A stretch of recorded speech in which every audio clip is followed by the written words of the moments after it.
নমস্কার বন্ধুরা, সন্ধ্যা ইউনিক ফুডে তোমাদের সকলকে স্বাগত। সামনে জন্মাষ্টমী পুজো আসছে, আর কৃষ্ণ ঠাকুরের সবথেকে প্রিয় বড়া তালের বড়া তোমাদেরকে বানিয়ে দেখাবো। তালের বড়া বানানোর জন্য আমি যে উপকরণগুলো নিয়েছি, এখানে একটা তাল ভালো করে ধুয়ে খোলা ছাড়িয়ে একটা ঝাঁঝরির মাধ্যমে তালের মজা বার করে নিয়েছি। দেখো বন্ধুরা, একটা তালে কতটা মজা হয়েছে। আমি মজাগুলো একটা পাত্রে রেখে দিয়েছি। এবার 200 গ্রাম আটা নিয়েছি, 1 চামচ কালো জিরে নিয়েছি, 2 চামচ সুজি নিয়েছি, আর পরিমাণ মতন নারকেল কোড়া নিয়েছি। এবার এক এক করে উপকরণগুলো আমি আটার মধ্যে দিয়ে দেবো। প্রথমে একটু লবণ দিয়েছি স্বাদ মতন। এবার কালো জিরেগুলো আটার মধ্যে দিয়ে দেবো। তারপরে সুজি দিয়ে দেব। সুজি দিয়ে ভালো করে আটার সঙ্গে মিশে নেব।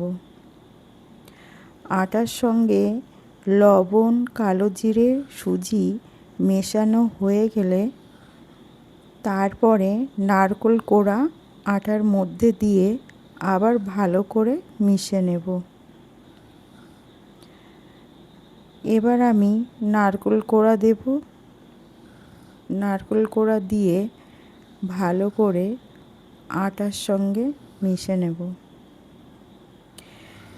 আটার সঙ্গে নারকেল কোড়া মেশানো হয়ে গেলে অল্প অল্প করে তালের মজা আটার মধ্যে দিয়ে মেখে নেব। এইভাবে তালের মজা আটার মধ্যে দিয়ে হাত দিয়ে তালের মজার সঙ্গে আটা মেখে নেব। বন্ধুরা, তোমাদের কাছে আমার অনুরোধ থাকলো, যারা এখনও আমার চ্যানেলটা সাবস্ক্রাইব করোনি, দয়া করে তোমরা সবাই আমার চ্যানেলটা সাবস্ক্রাইব করে দিও। এইভাবে তালের মজা আটার মধ্যে দিয়ে আমি মেখে নিচ্ছি। অল্প অল্প করে তালের মজা আটার মধ্যে দিয়ে মেখে নিচ্ছি। একেবারে তালের মজা আমি সব ব্যবহার করিনি, অল্প অল্প করে তালের মজা দিয়ে আটা মেখে নিচ্ছি। বন্ধুরা, এখানে আটা খুব বেশি শক্ত করলে হবে না, আবার বেশি নরম করলেও হবে না, একটু নরম রাখতে হবে। এবার দেখো, আমি চিনি দিয়েছি, পরিমাণ মতন চিনি দিয়েছি। তাল একটু খেয়ে দেখে নিতে হবে তালের মজা কতটা মিষ্টি, সেই বুঝে চিনি ব্যবহার করতে হবে। তোমরা এখানে চিনিও দিতে পারো, আবার আখের মিষ্টিও দিতে পারো। আমি এখানে চিনি ব্যবহার করেছি। যেহেতু গোটা চিনি দিয়েছি, তাই একটু মেখে 30 মিনিট ঢাকনা দিয়ে রেখে দিয়েছি। দেখো, 30 মিনিটের পর ঢাকনা খুলে তোমাদের দেখাচ্ছি চিনিগুলো কেমন গলে গেছে। এবার একটু হালকাভাবে চটকে নিয়ে আমি ভেজে নেব।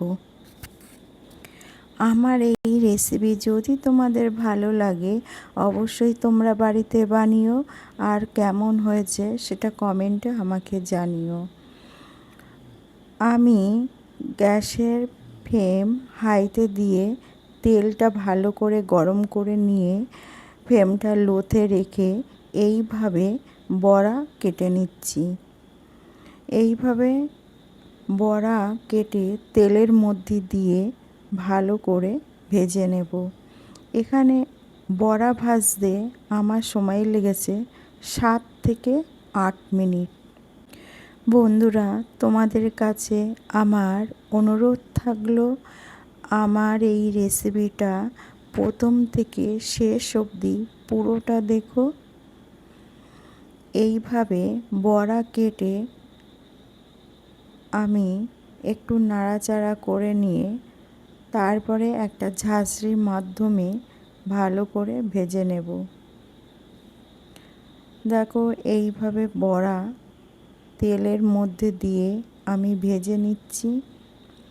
এরপরে যাতে একটা বড়া আর একটা বড়ার গায়ে লেগে না থাকে তাই একটু নাড়াচাড়া করে নিয়েছি। এবার ঝাঁঝরির মাধ্যমে বড়াগুলো তেল ঝরিয়ে আমি সব তুলে নেব। এইভাবে বড়া ভেজে নিতে হবে একটু লাল লাল করে, না তো ভেতরটা কাঁচা থাকতে পারে। এইভাবে লাল লাল করে ভাজলে বড়ার ভিতর একটু কাঁচা থাকবে না, পুরো বড়াটা পারফেক্টভাবে তৈরি হয়ে যাবে। তেল থেকে সব বড়া তোলা হয়ে গেছে।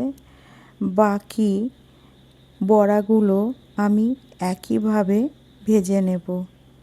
এইভাবে এক এক করে বড়া তেলের মধ্যে দিয়ে ভেজে নেব। বন্ধুরা, আমার এই ভিডিওটা যদি তোমাদের ভালো লাগে তবে তোমাদের বন্ধু বান্ধবী আত্মীয় স্বজন সবার মধ্যে আমার এই ভিডিওটা শেয়ার করে দিও। আর আমার ভিডিওতে একটা লাইক দিয়ে তোমরা সবাই আমার পাশে থেকো। বাকি বড়াগুলো তেলের ভিতর দিয়ে আমি একইভাবে ভেজে নেব। দেখো আমার বড়া সব ভাজা হয়ে গেছে। একটা বড়া ভেঙে তোমাদের দেখাচ্ছি।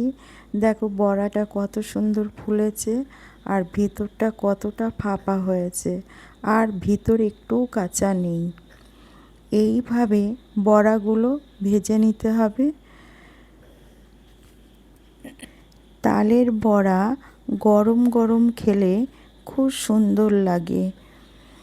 বন্ধুরা, আবার কাল তোমাদের সঙ্গে দেখা হবে নতুন একটা রেসিপি নিয়ে। তোমরা সবাই ভালো থেকো, হাসি খুশিতে থেকো, আর সবাই নিজের পরিবারের দিকে খেয়াল রেখো।